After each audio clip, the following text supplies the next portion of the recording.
In these wild times, it's hard not to let your mind wander to a peaceful beach getaway. Chilling by the water, sipping on some tropical juice, desperately evading a block-based serpent. Did I lose you in that last bit? Well, you're obviously a boring tourist.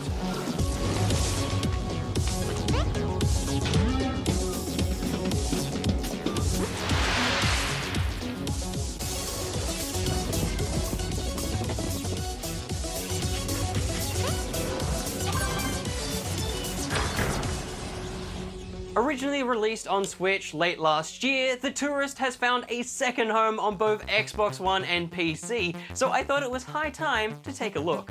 Arriving on Touryst Island, you set off on your little holiday, though you don't get far before stumbling through an ancient temple and encountering a mysterious old fella in a Hawaiian shirt, propelling you on a journey to find 4 ancient monument cores. A compelling but pretty simple jumping off point, right? Well, one of the game's greatest strengths is its focus on moment-to-moment stories and tasks. There's no deep lore to get bogged down in, it's all just fun. Oh, and one tip, talk to everyone. Seriously, almost every NPC will either give you a quest or offer a hint towards one of those ancient monuments. As you travel between multiple islands, going from person to person, you may find your task list growing rapidly. But unlike other games in the genre, each end goal feels obtainable and thus never overwhelming.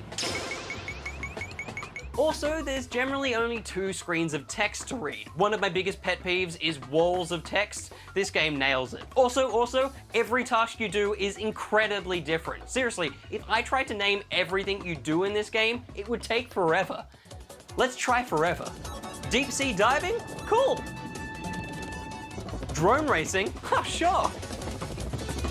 Spelunking in a mine? Huh, don't see why not. Splashing through a surfing competition? Technically speaking, I did it, but just not well. And that was just the first half of the game. Without spoiling it, there's a slight shake-up to the narrative later on, not that I needed any extra excitement to keep me on board. Oh, and one of my favorite, more simpler moments was coming across a dance floor. After taking a quick dance break, the DJ told me to pump up the tunes. I feel like that's his job, but whatever. I flicked on the lights, turned up the smoke machines, and reconnected the speakers. Done? No. He then gave me the task of finding him more music scattered across the world. Each task reaps another, but they never feel overly complex or unachievable. It's just a steady drip feed of things to do. Oh yeah, and the main crux of the game, tracking down those ancient monuments, well, once you've finished with your dance party, let's get adventuring. Most islands pose a monument to unlock, usually through a somewhat obscure task such as stone matching puzzles or corralling some clownfish. Once inside, there's a little bit of clever platforming and eventually a boss battle. Most of these battles are an ingenious puzzle, making use of all the abilities and techniques you've learnt up to this point. But there was the occasional brick wall of, huh?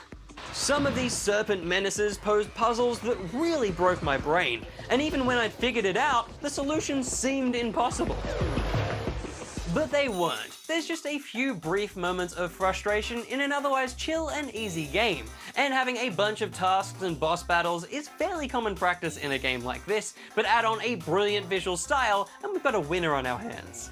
The voxel design brings such a playful feel, and it marries with the retro-styled gameplay perfectly. The low depth of field blurriness might not be for everyone, but I adored its forced miniature perspective.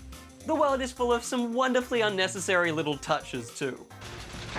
From gates that swing to ropes that contort as your blocky body pushes past them. And look, you give me the option to sit or lay on almost anything, I'm gonna give every surface my butt seal of approval. I'm not generally the biggest fan of backtracking open-worldy games. They often get bogged down in fetch quests and far too much deep lore, but here, everything just works.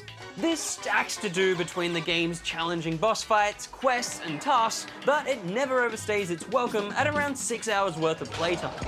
This game is so incredibly chill, which is pretty apt considering our little holidaying hero. I'm giving The Touryst 4.5 out of 5 rubber chickens. Now, if you don't mind me, back to holiday mode.